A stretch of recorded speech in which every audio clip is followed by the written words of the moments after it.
You will be shocked to discover the truth about the face and skin color of Jesus. Was Jesus really as we have come to know him? The letter that Pilate wrote to Roman Emperor Tiberius about Jesus contains astonishing details about his appearance. Details that aren't even mentioned in the Gospels. In this letter, he also talks about Jesus' miracles, his trial, crucifixion, and, believe it or not, his resurrection. But what exactly does this letter say? What could Pilate have told the emperor about the resurrection of the Son of God and his physical appearance? Pilate begins his letter to Tiberius Caesar the emperor by saying, "Greetings, Majesty.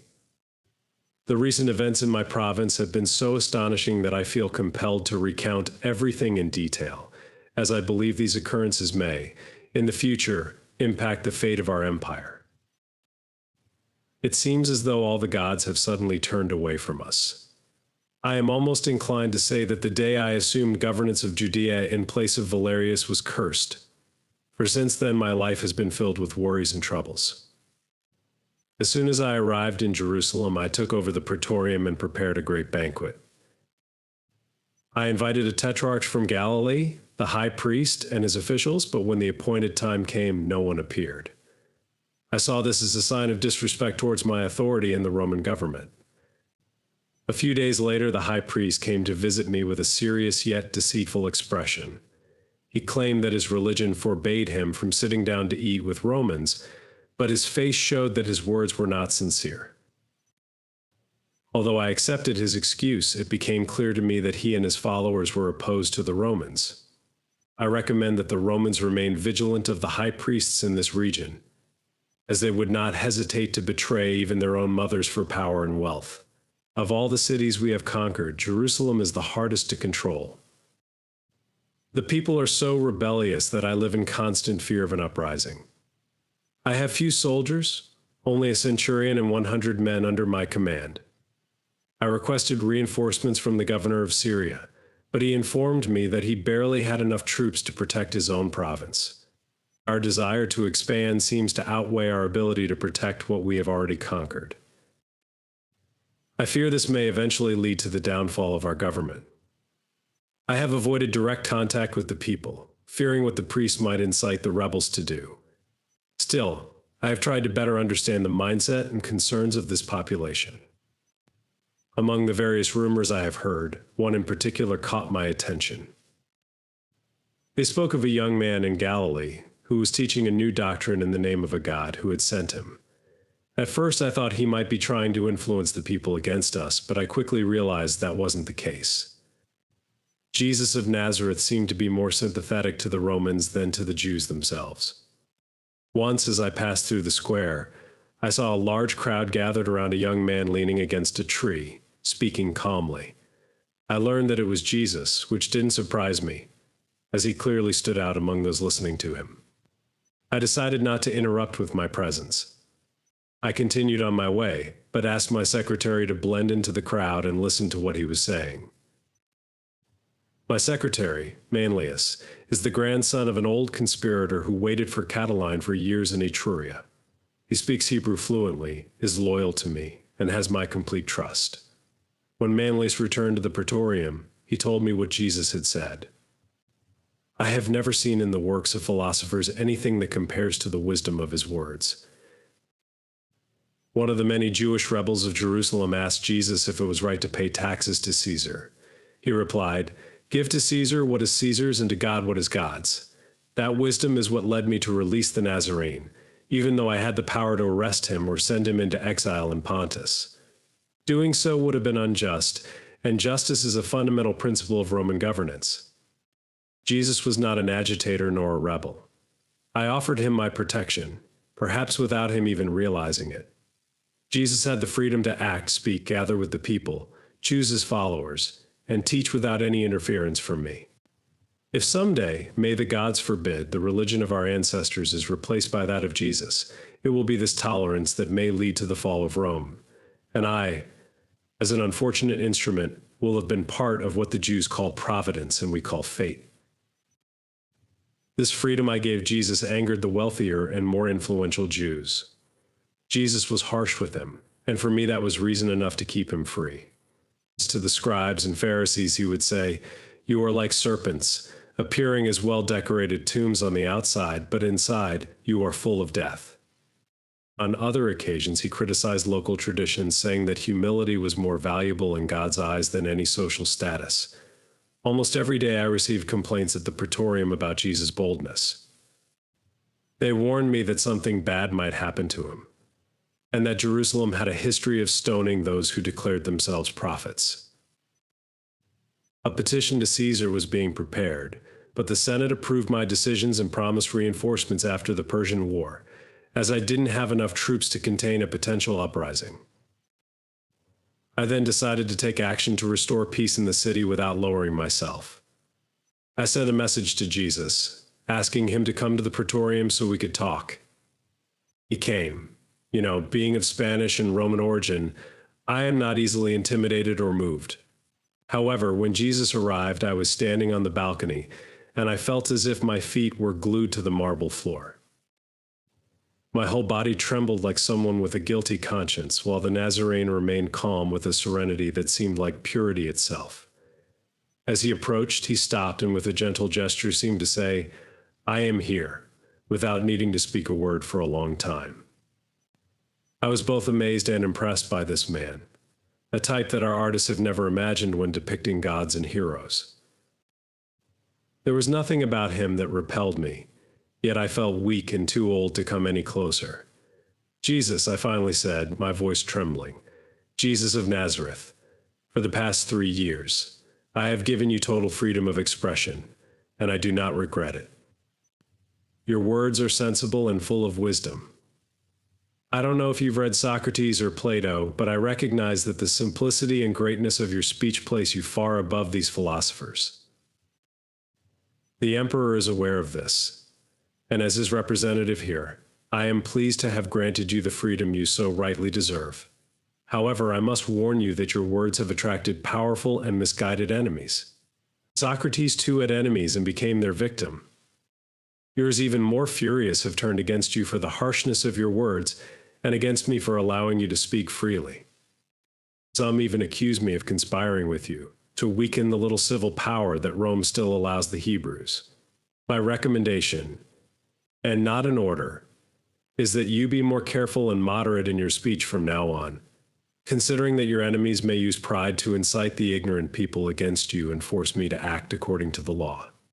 Jesus responded calmly, "Ruler of the earth, your words do not come from true wisdom. Ask Mount Tabor to stop in the middle of the valley. It will answer that it follows the laws of nature and of the Creator God. Only He knows where the waters flow. I tell you the truth. Before the rose of Sharon blooms, the blood of the righteous will be shed. Your blood will not be shed," I replied, deeply moved. "I value your wisdom more than all these rebellious Pharisees who abuse the freedom the Romans have granted them. They conspire against Caesar and defame him, making the people believe he is a tyrant who seeks their destruction. These ungrateful men do not realize that sometimes the wolf disguises itself as it aims. I will protect you from them. My praetorium will be a sacred refuge for you, both day and night." Jesus, calm as ever, shook his head, and with a serene smile said, "When the time comes, there will be no refuge for the Son of Man, neither on the earth nor beneath it. The true refuge is in the heavens, pointing upward. What was written by the prophets will be fulfilled." "Young man." Worried, I replied, "You are forcing me to turn my request into an order. The security of this province, which is under my responsibility, will be. Demands it. You must be more cautious in your speeches. Do not disregard this order, for you know the consequences. May happiness accompany you. Farewell." "Prince of the earth," said Jesus, "I did not come to bring disturbance, but rather peace, love, and charity. I was born on the same day that Augustus Caesar brought tranquility to the Roman Empire. The persecutions are not because of me, but I know I will face many of them due to others, in obedience to my Father's will, who has shown me the path to follow. So, moderate your words. You have no power to keep the victim on the altar of sacrifice." After saying this, he withdrew like a light fading on the horizon, which brought me great relief, for his presence was too heavy a burden for me. Herod, who ruled at the time and was already of advanced age, joined Jesus' enemies to seek revenge. If it were up to Herod alone, he would have ordered Jesus killed immediately. But despite his vanity as king, he hesitated to do something that might damage his influence with the Senate. Perhaps like me, he also feared Jesus. But a Roman official could not admit fear of a Jew. Herod came to the praetorium to visit me, and as he rose to leave after a conversation of little importance, he asked me what I thought of the Nazarene. I responded that Jesus seemed to be one of the great sages who sometimes appear in great nations, and that his teachings were not about politics. Therefore, Rome had decided to let him speak freely, as his actions did not justify any kind of punishment. Herod gave me a mocking smile, and with a bow full of irony, took his leave. The most important Jewish festival, Passover, was approaching, and there was an intention to exploit the popular unrest that always overtook the city during this time. Jerusalem was crowded with a noisy mob demanding Jesus' death. My informants revealed that the temple's treasury had been used to bribe the people. The danger was near, and a Roman centurion had been publicly humiliated. I sent a letter to the governor of Syria requesting reinforcements, 100-foot soldiers and 100 cavalrymen, but he refused. I found myself isolated with few veterans in a hostile and rebellious city, without the strength to control a possible uprising, and with no choice but to endure it. Jesus was arrested on the charge of being a rebel, although they knew there was no reason to fear the praetorium. With the support of their leaders, they believed I was covering up the revolt, and kept shouting relentlessly, "Crucify him! Crucify him!" At that moment, three major groups united against Jesus: the Herodians, the Sadducees, and the Pharisees. The ambiguous stance of the Herodians and Sadducees seemed to have two reasons. They hated Jesus, but they were also weary of Roman rule. They never forgave me for entering the holy city with banners bearing the image of the emperor.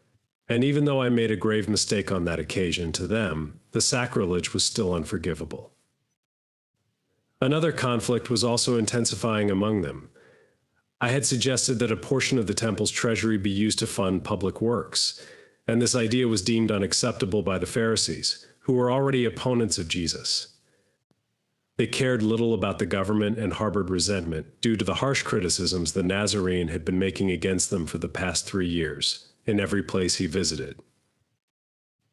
In addition to these groups, I was also dealing with the unruly and reckless populace, always ready to join a rebellion and take advantage of any chaos that might arise. Faced with this, Jesus was brought before the high priest and sentenced to death.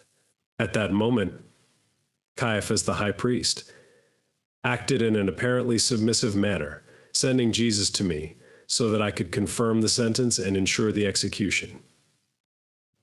I replied that, since Jesus was from Galilee, the case should be judged by Herod, and I ordered that he be taken to him. Herod, displaying false humility and claiming to respect Caesar's representative, sent the decision back to me, placing the entire responsibility in my hands. In no time, my palace became a besieged fortress, with the number of rebels growing rapidly. Jerusalem was overrun with crowds descending from the mountains of Nazareth. It seemed as though all of Judea was gathering in the city. A Galilean who claimed to foresee the future fell at my feet in tears and warned me, "Beware, do not touch this man, for he is sacred." Last night I saw him in a vision walking on water, flying on the wings of the wind. He spoke to the storm and to the fish in the lake, and they all obeyed him. I saw the river on Mount Catherine fill with blood, the statues of Caesar weep, and the morning sun appeared like a morning virgin. If you do not heed your wife's warnings, a great misfortune awaits you. Fear the curse of the Roman Senate. Fear the thrones of Caesar. At that moment, the marble steps of the praetorium trembled under the weight of the crowd as they brought Jesus back to me. I went to the halls of justice. Surrounded by my guard and firmly asked the crowd what they wanted, the response was unanimous: Jesus' death. What crime has he committed? I asked. He has blasphemed, prophesied the destruction of the temple, and declared himself the Son of God, the Messiah, the King of the Jews. I replied that Roman justice did not sentence anyone to death for such accusations. However, the shouts of crucify him echoed through the enraged crowd, causing even the palace walls to shake. Among them all, the only one who remained calm was Jesus. After several failed attempts to protect him from the wrath of his enemies, I made a decision that seemed like the last hope of saving his life. I suggested, as was customary during the festivities, to release a prisoner, and I proposed freeing Jesus. However, the people continued to insist that he be crucified. I tried to argue, explaining that their actions were contrary to their own laws. I reminded them that, according to Jewish law, no judge could condemn a defendant without first fasting for an entire day, and that the sentence required the consent of the Sanhedrin and the signature of its president. In this court, no execution could take place on the same day the sentence was passed. The following day, which would be the day of execution, the Sanhedrin was supposed to review the entire process. Furthermore, their law required that a man stand at the court's door with a banner, while another, mounted on horseback, proclaimed the condemned man's name, the crime committed, and the names of the witnesses, asking if anyone could testify in his favor. The prisoner, on the way to execution, had the right to return up to 3 times to present new arguments in his defense. I emphasized these points hoping it would calm them, but the cries of crucify him," persisted. I then ordered Jesus to be flogged, believing this would be enough, but it only increased their hatred. I asked for a basin and washed my hands before the enraged crowd, declaring that, in my judgment, Jesus of Nazareth had done nothing deserving of death. However, my words were in vain.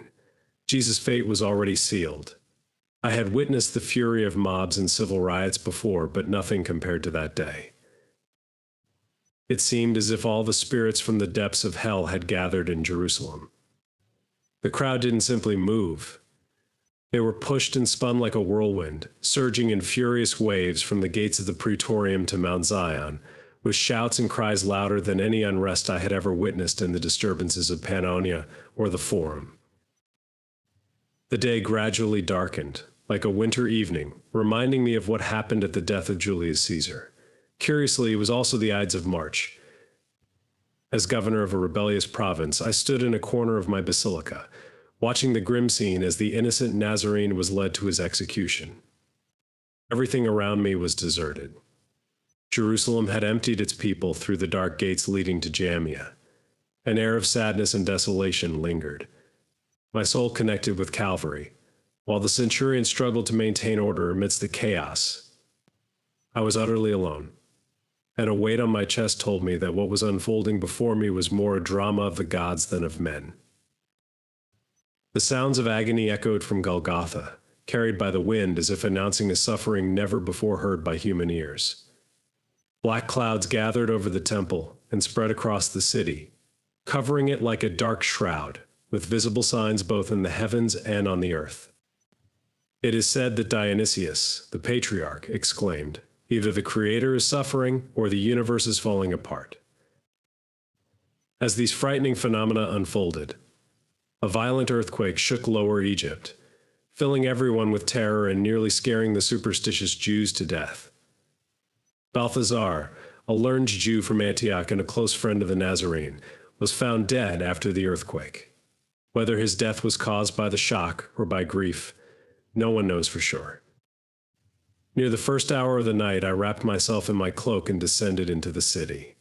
Heading toward the gates of Golgotha, the sacrifice had already been consummated and the crowd, still unsettled, was returning to their homes with a somber air of remorse for what they had witnessed. I also saw my small Roman entourage passing silently, visibly shaken. The standard bearer had draped the eagle with a cloth, a sign of mourning. I heard some Jewish soldiers murmuring words I couldn't understand, while others were talking about miracles the Romans used to associate with their gods. At certain moments, groups of men and women would stop and look toward Mount Calvary, as if they were waiting for some kind of sign. I returned to the Praetorium with a heavy heart, climbing the stairs still stained with the blood of the Nazarene. I saw an elderly man kneeling in prayer surrounded by Romans who were crying.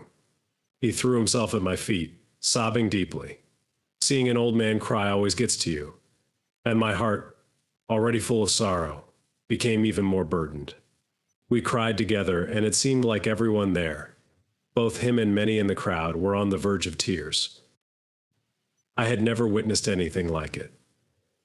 Those who betrayed sold out and shouted against him. Those who demanded his crucifixion vanished like cowards. I heard that some of them washed their mouths with vinegar, a reference to what Jesus had said about the resurrection and the separation of the dead. If it happened, it was there in front of that enormous crowd. Father, I asked when I finally composed myself, "Who are you and what do you want?" "I am Joseph of Arimathea," he replied, "and I come to ask permission to bury Jesus of Nazareth."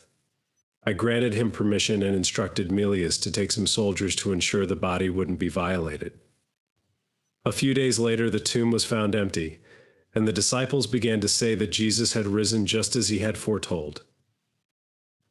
This caused even more commotion than his death itself.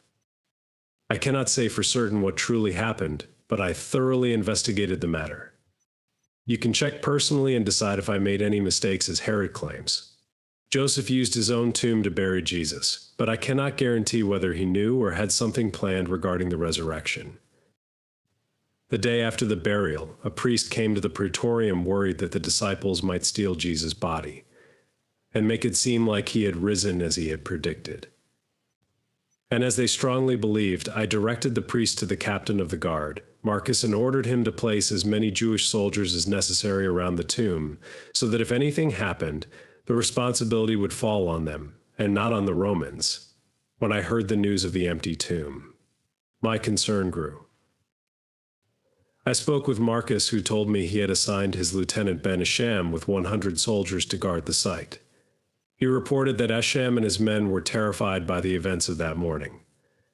I called for Asham, who recounted as faithfully as possible what happened. He said that around the 4th watch, a soft, enchanting light appeared over the tomb. At first he thought it was women who had come to embalm Jesus' body, as was the custom, but he didn't understand how they could have passed through the guards.